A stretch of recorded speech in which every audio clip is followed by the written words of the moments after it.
Start recording, and we're going to get started. Welcome, everyone. Thank you for joining us for tonight's call. My name is Carly Silverman. My pronouns are she, her, and I am the Education and Program Manager for Hazon Detroit. Hazon Detroit is a nonprofit organization, and we are leading a transformative movement, weaving sustainability into the fabric of Jewish life in order to create a healthier, more sustainable, and more equitable world for all. This webinar series is in support of our Brit Hazon initiative, which aims to inspire thousands of people from all across the country and world to commit a small and achievable environmental actions in their own lives. So Brit means covenant and Hazon means vision. And the purpose of the Brit Hazon is to encourage many individuals to commit small actions, thereby having a greater impact on a larger scale and contributing to a more environmentally sustainable world. And we know that taking action can be hard, but by taking the Brit Hazon pledge, we hope to make it a little bit easier. So there are 6 categories of the Brit Hazon, and one of our speakers this evening, Kamryn, will go over those categories for us. But the idea is you choose one category at a time. Within each category, there are suggested action items. Choose one, try it on for 6 weeks. And tonight's focus is reducing household waste. The overconsumption of single-use products and packaging is connected to all of the top 10 contributors of global greenhouse gas emissions, and not to mention many other pollutants. So we aim to generate less waste to reduce our environmental impact.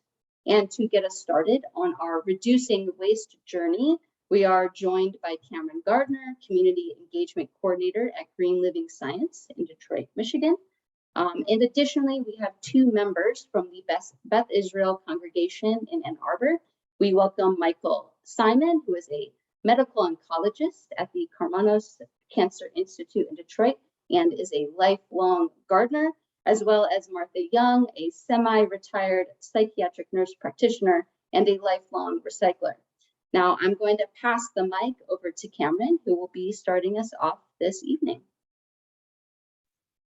Hello, everyone. Thank you for joining today. So bear with me as I share my screen really quick. And we can get started.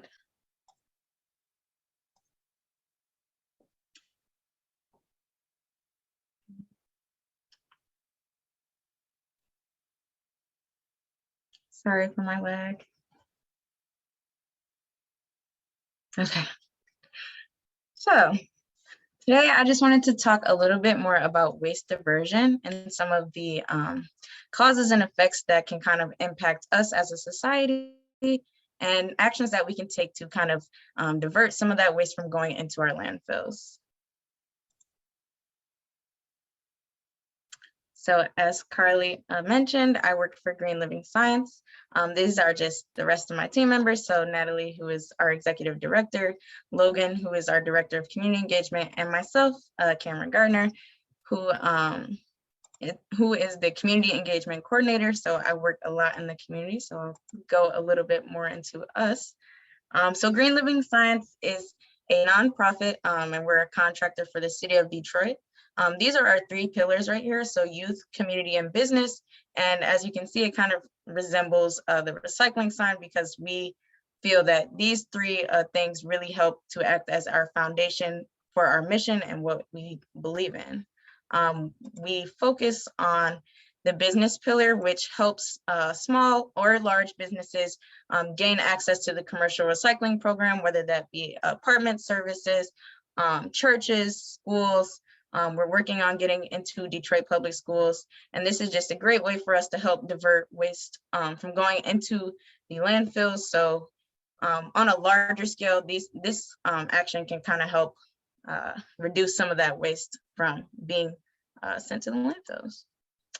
Our youth programming is the origin for our outreach efforts. We started off with assemblies and class lessons for Detroit public and charter schools. We often do recycling workshops for PTA and PTO groups. And then we also have children's books that we give away at different community events. So if you're interested in a copy of one of those, please let me know, because we have activity books that kind of go along with the Detroit area. So there's activities for Belle Isle and helping students to get that connection to nature at an early age.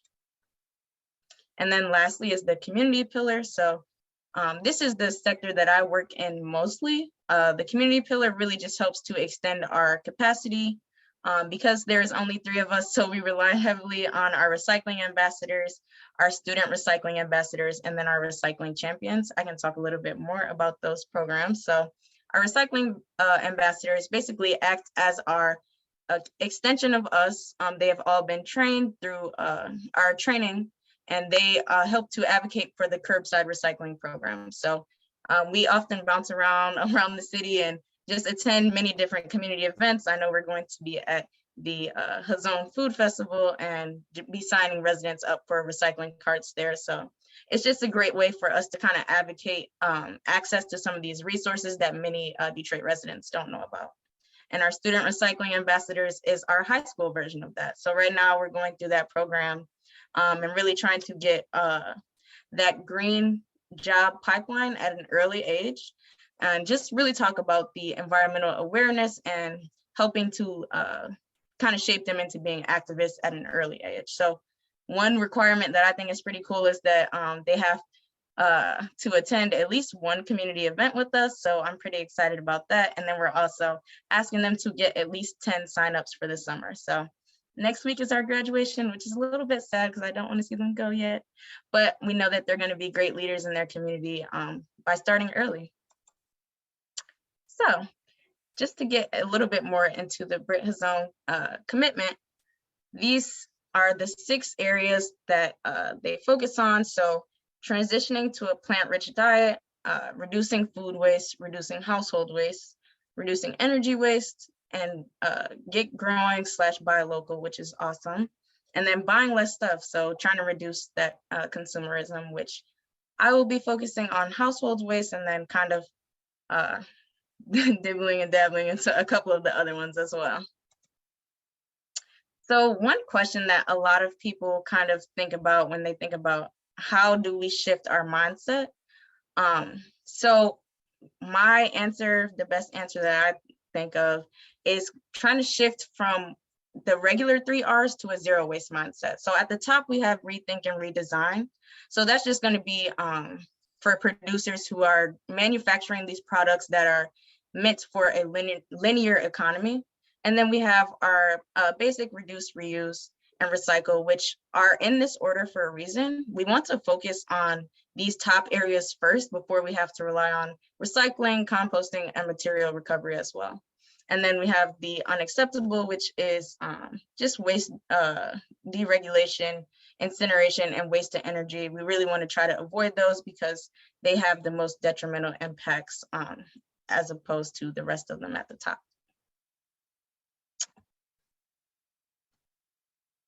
So I talked a little bit about a linear economy.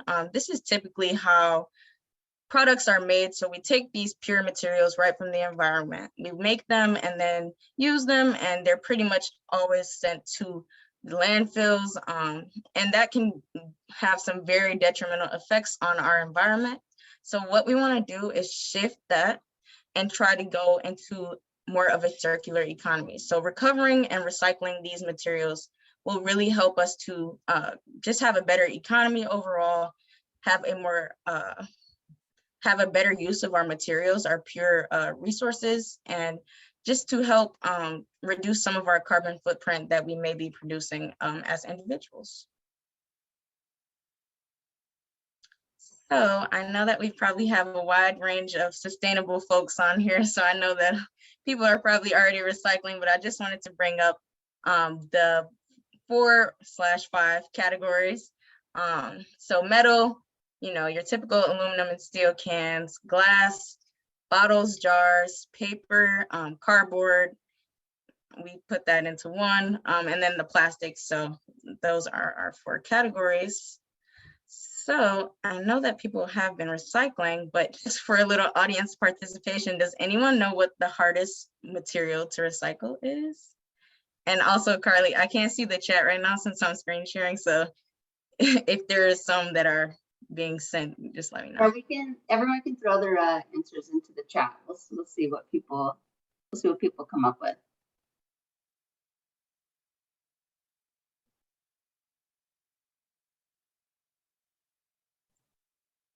Plastic, styrofoam, we have more plastic, glass, paper. Okay. This is a good debate. So the correct answer is actually glass. So glass is actually the hardest material to recycle because it uses the most energy to convert back into another glass product. So yeah, that's just a little fun fact really quickly. I have a TikTok about what happens to our recycling after. So we visited a MRF with our board of directors recently, and I just thought it was pretty cool to share the process of what happens at the MRF. So I'll play that really quickly.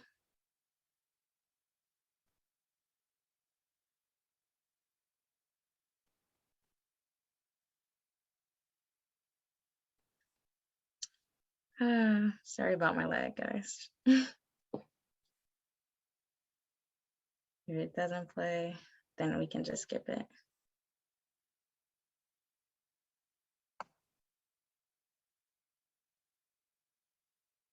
Yeah. Okay, I don't want to take up too much time, but I'll drop the link to our TikTok in the chat as well if you're interested in this video. But I can just go ahead and skip that one. So this is kind of a diagram of what the TikTok shows. I just wanted to kind of go over a little bit of the process because there's some really cool technology that happens in the MRFs, or actually I should say the full name is Material Recovery Facility. So the materials enter in at the tip floor, which is basically where haulers would just drop off all of the materials that have been collected from curbside programs or commercial programs. It's then pre-sorted to kind of get some of those bigger bulky items like tanglers. Tanglers would be like plastic hoses, like wire hangers, and then some of those dangerous items as well that can cause flare-ups in the equipment, like lithium batteries. So just trying to remove some of those things before they enter onto the conveyor belt.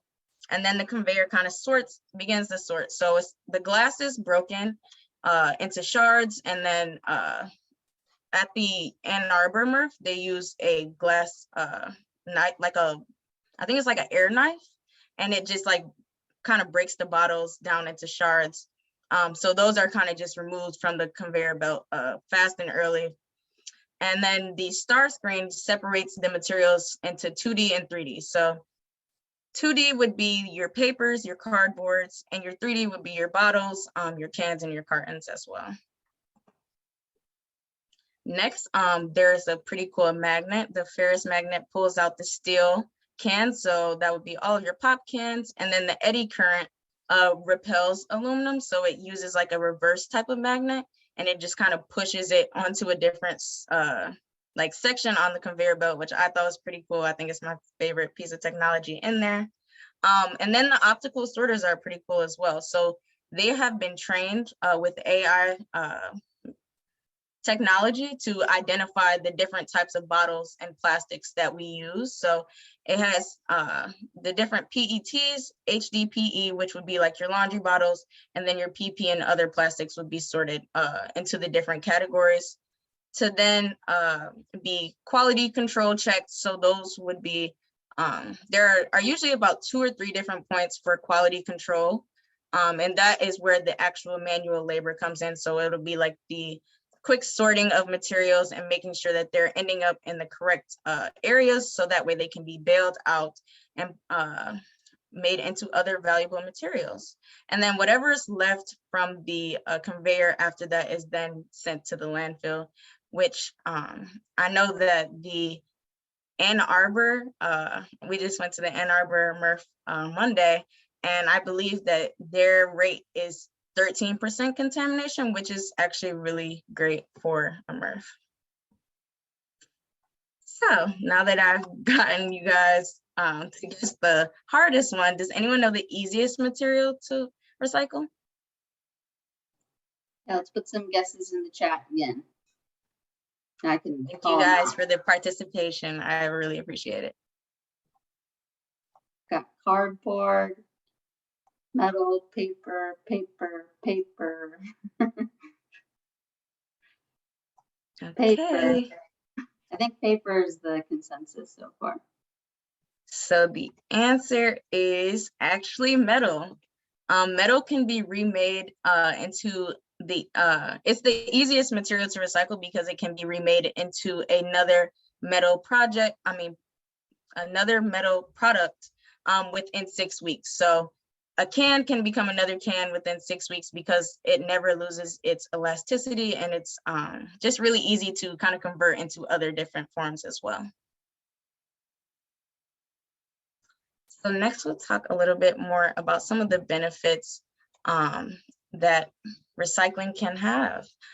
So as you can see here, the non-recycler probably averages about 4.8 pounds of trash a day and recycles none of that. So when you translate that into the amount of gas that haulers will have to use to take that to landfills, it comes out to about 445 gallons of petroleum oil to take waste to landfills. And for an avid recycler, they only produce about 1.2 pounds of trash per day, and they recycle the rest of their discards. So that reduces the gas amount by about 400. And it really helps to reduce the amount of trips that are needed to be taken to the landfills, although the haulers also have to pick up the recycling as well. So it kind of just depends on if there's commercial recycling in your area or if there is drop-off facilities and things like that. But there's definitely some great benefits. As far as cultural benefits, for every one job that landfill creates, 9 jobs can be created through recycling. So that also impacts the amount of plastic that will be in the ocean. So for example, there will be a $13 billion loss that we see in our economy every year, just due to the amount of plastic waste in the ocean from industries like fishing and tourism. And that can also be seen in the Great Pacific, the big plastic patch that's floating around in the ocean that is about the size of Texas right now. And research shows that if we do aim for a circular economy, that there could be a $4.5 trillion economic opportunity just by reducing waste and stimulating innovation and creating more employment. So by increasing that amount of jobs, we can definitely see that benefit in our economy as well.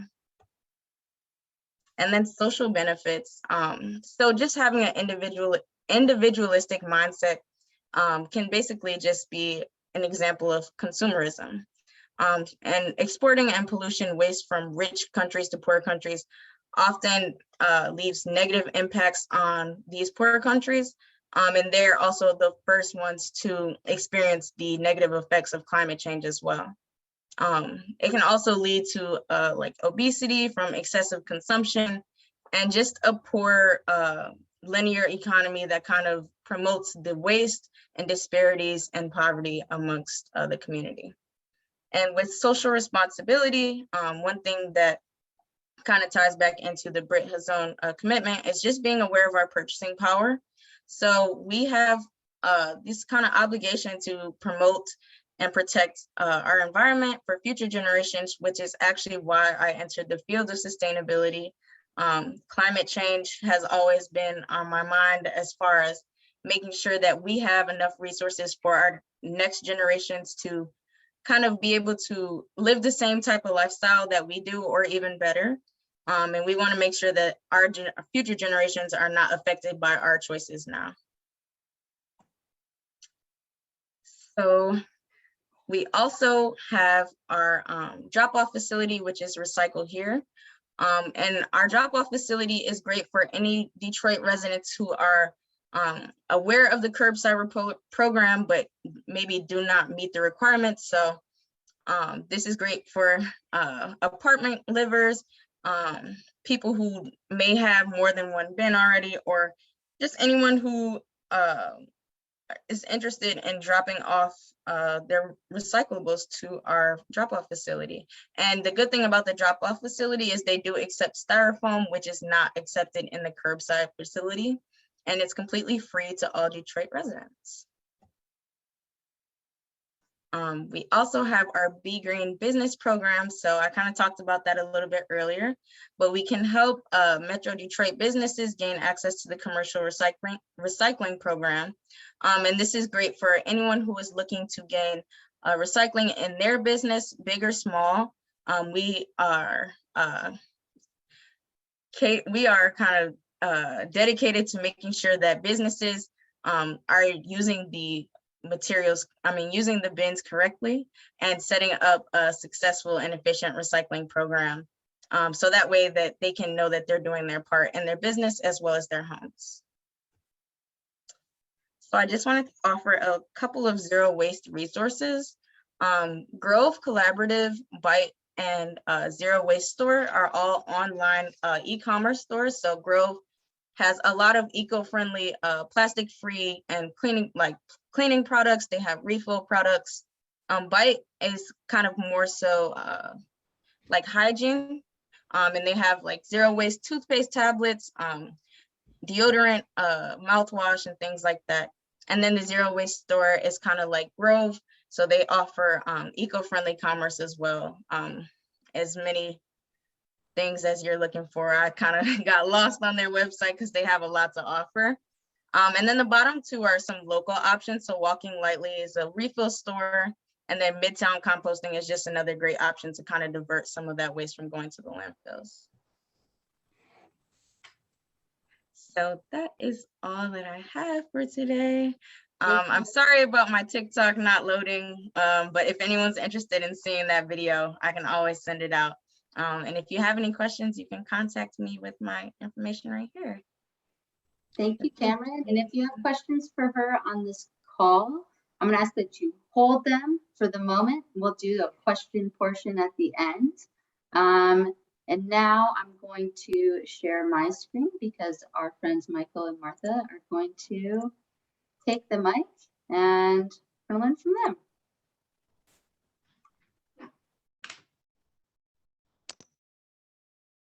Okay, thank you. Thank you very much. Thank you for allowing us to present some of the initiatives that we're taking at Beth Israel Congregation in Ann Arbor as part of a green team. And also I'd like to put a shout out to Kamryn. It was such a wonderful presentation. I learned a lot and I have some questions for you at the end. So if you could go to the next slide, please. So my job is to briefly introduce what the green team is doing. And then I'm going to turn it over to my partner, Martha, who will speak about our exciting composting initiative. So just in general, we're not focusing on any of these other things tonight. We're focusing on solid treatment of waste, but we are, over the last year, become a part of the Ann Arbor 2030 District Houses of Worship group, whose intent is to reduce energy consumption by 2030, along with, it's an Ann Arbor-wide group, along with a subgroup of District Houses of Worship. Through that and through help from Hazon, we have done an energy audit, and we're now studying the audit and figuring out how to respond to that for our two buildings. We are investigating solar power for the congregation. We have some collaboration with our religious school in terms of recycling candy wrappers, plastic candy wrappers that the kids eat. And we've done Hazon Seal sustainability grants, and we're very thankful for those to help keep us moving. Probably our oldest operation has been the Beth Israel Garden. And over the last number of years, we've donated around 400 pounds of fresh organic produce to local food pantry food gatherers. And we have an upcoming Eco Shabbat, which Hazon is collaborating with us. And so now I'm going to turn it over to Martha to speak about our composting initiative. Hi, everyone. I'd just like to also give a shout out to Michael for his tireless efforts on behalf of composting and gardening and everything. And then Harvey Michaels is on the screen too, and he's been really heavily involved with the energy audit and solar power for potentially for our roof. Anyways, we've probably been composting officially now for maybe 2 months, would you say? I think about 2 months. And the basic elements were in place. We just needed a catalyst to get it started. So maybe I was sort of the catalyst that just got it started. Everything was here. We already had a supplier for paper products. There's a store called Be Green in Ann Arbor that everything is compostable. So we already had a source for buying compostable plastic, glasses, silverware, paper plates, plastic compostable kiddish cups. They're about this big, really cute. So we had to, basically the only thing we had to do is we had the containers, we just had to buy bigger composting garbage bags. That was maybe something the longest, and have the rabbi make an announcement at the end of services. So after the first week, some of us on the green team were, I like to say I'm Vanna White with composting because you're sort of showing people which way to put things. But I think people, visual aid is always good. That was suggested to us after our first week rollout. So I ended up making 2 posters. If you could show, if that's the next slide, Carly. Yeah, so I don't know if you can see, but that's our composting poster, and it has all of our paper products, our plastic silverware, and the napkins and the kiddish cups. Really surprised that the plastic cups and the plastic kiddish cups are compostable. And then I just glued on some of my daughter's play food because people weren't quite sure about if food was compostable. So that was really helpful. And then we thought, someone, maybe Michael, suggested or Harvey, we have a poster for what goes into the trash or the landfill. So I don't know if you could see it, it's on the floor right now. Michael has been putting it on top of the trash can so people don't throw things in the trash can first.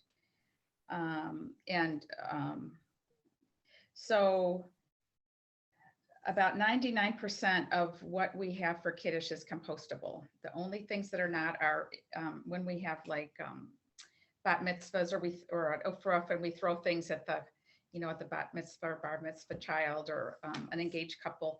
We have little kosher sun-kissed candies, and those aren't recyclable. And masks, COVID masks.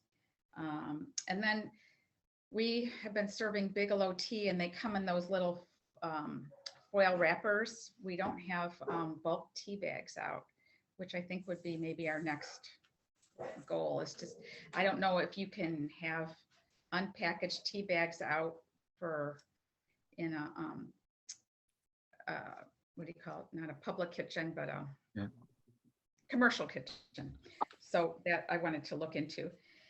So challenges is, I think you need education, and I think posters are fine, but I like to stand, and I know Michael does stand by the compostable containers to sort of train people, because people just automatically throw things in the garbage, and especially little kids, they see a bin and it's got the black non-compostable bag, and kids just throw everything in there. So we're low staffed, probably like everybody, and so it took a while to just get it organized. But the biggest challenge really was with the city of Ann Arbor and getting the right information from Waste Management. That was my biggest complaint. And I have to say, Kamryn, you're a very good ambassador for your organization, because I spoke to somebody, and I don't know which department she was in, but she was a liaison to the community, and she was not very helpful. So you do a very good job of liaisoning. And it turned out we already had 2 composting bins, and we could just put them at the end of our driveway, but just getting that information that they would pick it up from businesses was like the biggest challenge. Another challenge is the winter. Last year, the city of Ann Arbor did winter compost recycle, I think it was once a month, not very well advertised. And so they're going to be deciding sometime in the fall if they're going to continue to do that. For the winter, be a challenge is where do we keep all of our compost if they don't pick it up once a month? And two other challenges there's composting skeptics, and Michael can sort of tell you about that. And then it turns out there's one family in our synagogue who has a corn allergy, and so they can't use compostable paper, compostable goods. So anyways, so that's all I have to say. Okay, great. And I could finish up, and my goal is, and actually, thank you, Martha. Martha's done such a great effort, and it's actually fun to stand and talk with Martha about waste. We don't call it garbage, and so if you could please move to the next slide. We have a larger picture of what the signs look like and what we have on the signs. And it's actually interesting to us that some people, well, can you put the lettuce in the compost? Because they thought we were recycling the plates because the plates looked like cardboard, and they didn't realize that the plates were corn.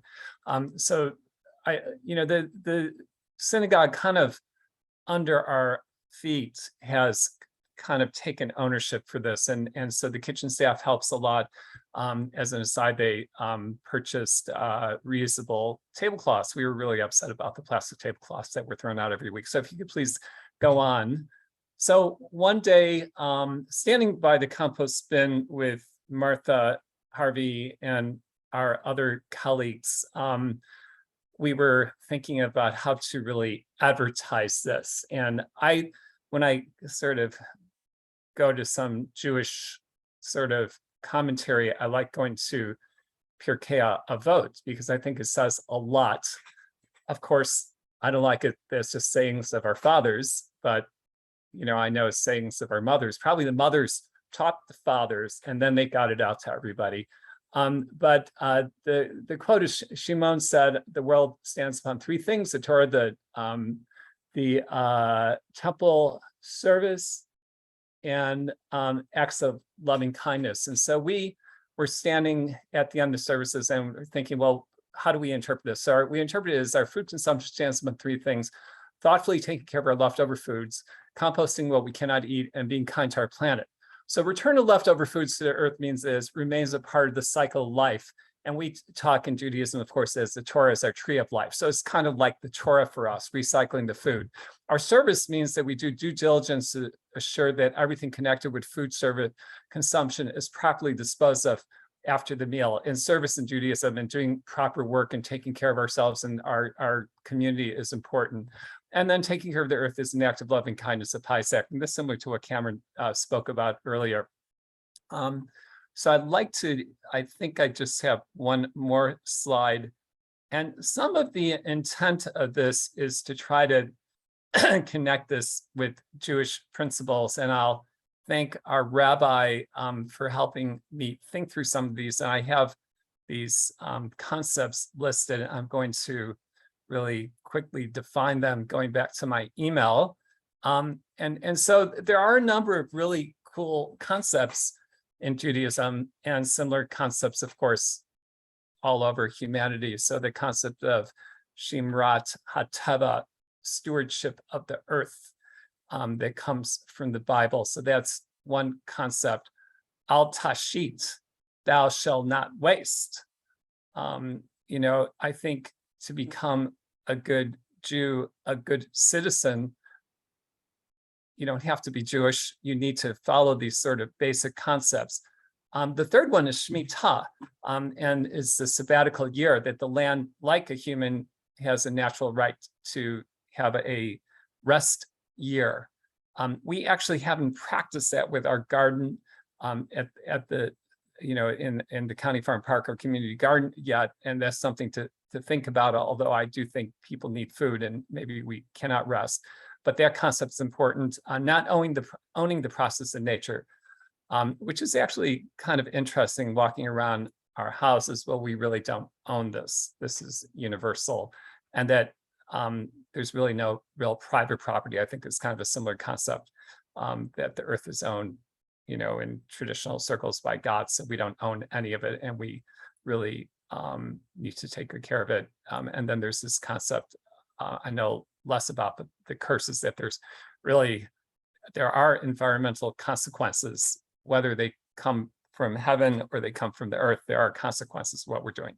And so that is, I believe, the end of what I want to say. Again, to thank my entire committee. Oh yes, and this is our community garden, and one of our members is very artistic, and she does a really nice sign. Thank you.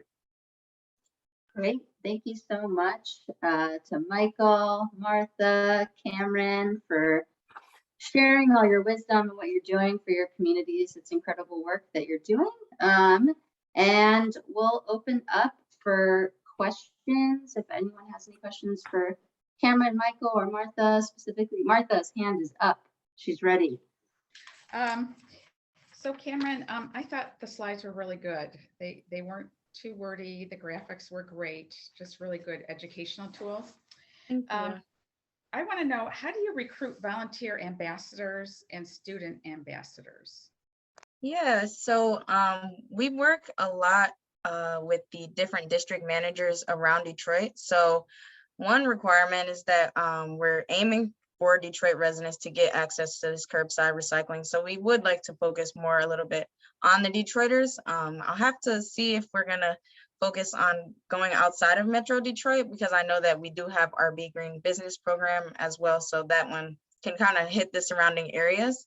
But usually we make a post around the beginning of the year and send it to all the different district managers, and then try to send it to as many community organizations as possible.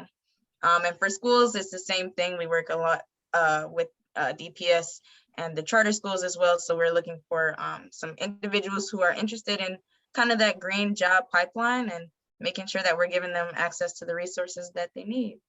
Okay, what are district managers?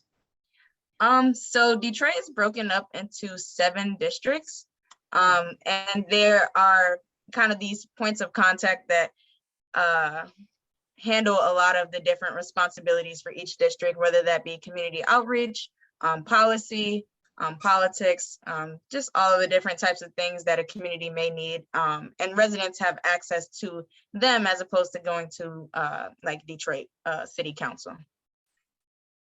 Thank you. Yeah, no problem. Stephanie? Hi, Kamryn, that was great. And Thank you. one thing I'm curious about is what percentage of the waste is recycling and what percent is compost? Because it seems to me, and I don't know this for fact, but I do know that in our waste study, I'm involved with the Broward County Solid Waste Working Group, that there is a lot more organic landfill for compost than there is recycling. And I was wondering if you have any idea what the percentages are. So I'm not too sure on an exact number, but I know for a fact that the majority of the waste being sent to the landfills is actually, like you said, organic food waste. So if we can kind of incorporate some of these zero waste kind of resources like the Midtown composting and just having access to composting as a whole, that would definitely reduce our household waste tremendously. But I know that a lot of things that are typically found in households that are going to the landfills are more so like packaging items like the Amazon boxes, the cardboards, the things that people just overlook and don't really consider recyclable. But a lot of it in the city is just miseducation and not knowing of the resources available to them. Yeah, okay, thank you. And Yeah, no I problem. just also want to share with Carly, because it's, we're so grateful to Hazon. We got a Hazon mini grant at Temple Solel in Hollywood for establishing a composting center. And we built a large vermicomposting center at our local garden. We were able to get that largely funded by Home Depot. because we've had a partnership with them. And so Hazon has allowed us to use the remainder of that to start a composting center at our temple, which we're just starting now. And I have to tell you, Martha, you're very lucky because we don't have any city composting. There's nothing like that available. So we are having to partner with a local nonprofit called Renewable, which does residential composting and some commercial composting. So we're in the process now of starting a composting center at our synagogue in partnership with Hazon, who is underwriting some of it, and this organization Renewable. Hazon is allowing us to we'll use some of that funding to underwrite some of the cost of doing it, because we have to pay for composting. I don't, Martha, if your city picks it up, hopefully you don't have to pay for it, but it costs us about $20 a person. So we will be able to underwrite some of the cost of the composting, but we're hoping to engage first our community, our temple community, and bringing their compost to the synagogue, since we don't have city composting, and then reach out to we rent space to an Orthodox school, have them start composting with us, and then to the larger community also, make it more of an interfaith and just community-based composting center. But the reason I brought it up also is because it's with Hazon underwriting, and we've really been able to make it go a very long way. So we're grateful to Hazon for that. Awesome. Thank you, Stephanie. Faye, is that your hand waving? Go ahead. Yeah, it is. I asked this in the chat, but maybe you didn't see it. So this is for Michael or Martha from Beth Israel. Are you doing your own lunches or whatever it is, kiddushes or oneg Shabbats that you're producing the food for, or is it catered? No, we actually have a really good caterer who is our in-house caterer. So we are buying prepackaged foods. Okay. Right, we're producing it at the synagogue. The other challenge I forgot to say is we've only done this for maybe four Shabbatot. We haven't had a really huge event with the whole synagogue, so we don't know if we're going to need to buy more. We haven't been able to judge the size yet. So. I want to put another plug for Hazon, because through Hazon we've been able to get a discount if anyone's interested on world-centric products. They give you a 20% discount through Hazon, and they have all kinds of compostable products, and that's been good. And also our utensils, we had everybody bring in we use it for our onyx because we don't have kiddush luncheons, but we had everybody bring in all their old silverware, and we just use that for every event. And I just take it home and throw it in the dishwasher. It's really hardly any, it's hardly any extra effort. We just have a soapy tub. We just tell people, throw your utensils in there, and I put it in the dishwasher. I mean, it's not hard. So that's something else to think about. Stephanie, we'll need to bring you on as like an ambassador for Hazon. You're like really propping us up. Thank you. We love Hazon. I should have worn my t-shirt, but we really. Awesome. Michael, did you have a question? Yeah, thanks. I have a question for Kamryn. So I was approached by a young man, discussing our composting and discussing composting in general in our local community, who said, well, these green products are really a part of the whole capitalist system and the business community, and they're just trying to placate all the liberal people that think they're really doing something. And it's just as much part of the problem. It's not really doing anything. And I wonder if you have, I had an answer from him as well, but I wonder what your answer would be to that. And I'm talking about like the corn plates and cups and forks and knives that we use. Yeah. So me personally, we were talking about this with the students earlier, individual action versus systemic action. And I do think that there is a bit of greenwashing sometimes, just based on what a company believes and whether they're really in it for profit or if they're in it for the actual sustainable action. But I do always try to promote as much individual action as we can take. I wouldn't say that like I'm not going to use compostable plates because that's what we use as well for all of our events. So we still preach that just to divert some of those resources from going to the landfills if we know that it's going to be having an impact on whether or not that produces more waste or not.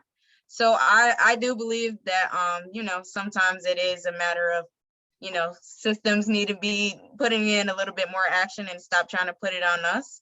But I still do think that individual action does have a lot of power, and with more people doing it, that we can create more change, for sure. So you called it greenwashing? Yeah, I call it greenwashing. So when corporate companies, you know, they try to release their, oh, we're going to be carbon free by 2050, and they haven't done any actions, that type of stuff.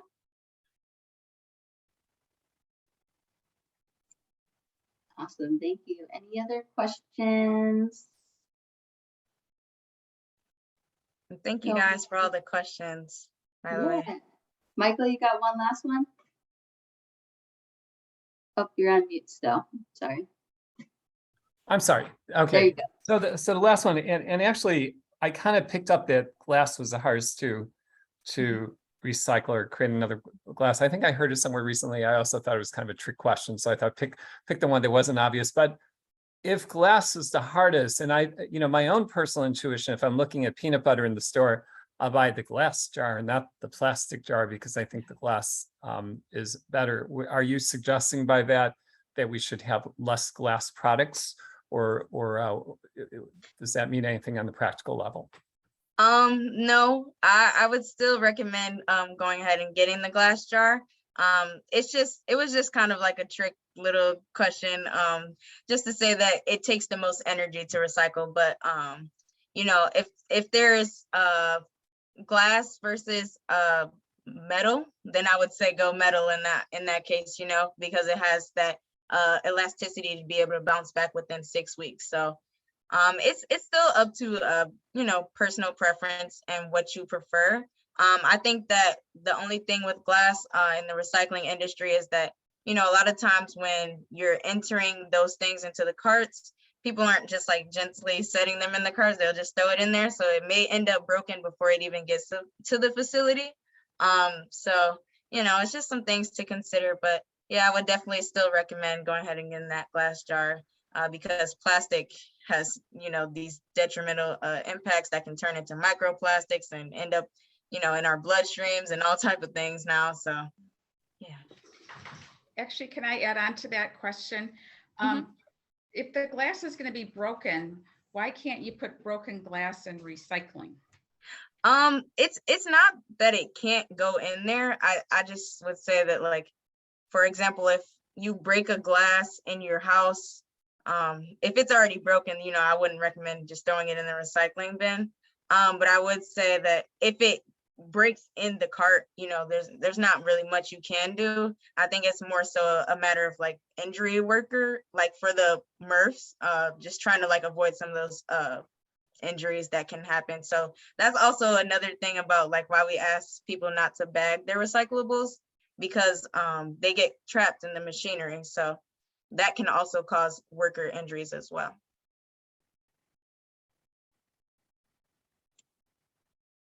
Okay, thank you. Any other questions? Going once, going twice? I have one.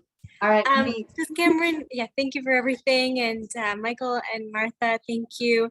Can you give us a sense of where those facilities are in the Southeast Michigan area? I know you said you recently toured the Ann Arbor location. Yeah. Just curious. So there is one, the Rossock one is the one in Southfield, so it's on 8 Mile. And then there's another one in Hamtramck as well. So those are just the 3 that I'm aware of in the Southeast Michigan area. I know that there may be smaller facilities around, but yeah, I'm pretty new to the industry. I graduated from Michigan State in December, so I'm always learning and absorbing like a sponge. So yeah. Thank you, Faye. But that was really interesting, Kamryn. I never knew the process.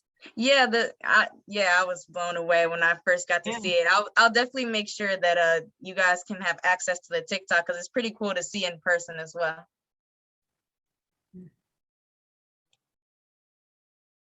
Great. Well, if you enjoyed this call, you want to learn more about the Brit Hazon pledge, or get some inspiration for some small action steps, I just put the link to our Brit Hazon page on our website in the chat. And additionally, if you enjoyed our call, if you're interested in Hazon and what we do, we're throwing this really cool festival in August. It's called the Michigan Jewish Food Festival. It's on August 21st at the DNR Outdoor Adventure Center. So it's on the Detroit riverfront. I put a link to our Linktree page, which we update regularly on events, and there's more information about the food festival there. Thank you, Kamryn, Martha, Michael, for everything, for sharing everything that you did on the call tonight and answering all the questions. You did great, and thank you all for joining us and spending your Tuesday evening learning about reducing your household waste. We really appreciate it, and hope you all have a really beautiful evening. Thank you. Everyone. You, everyone. Thank you guys. Yeah. Thank you. Bye. Everyone.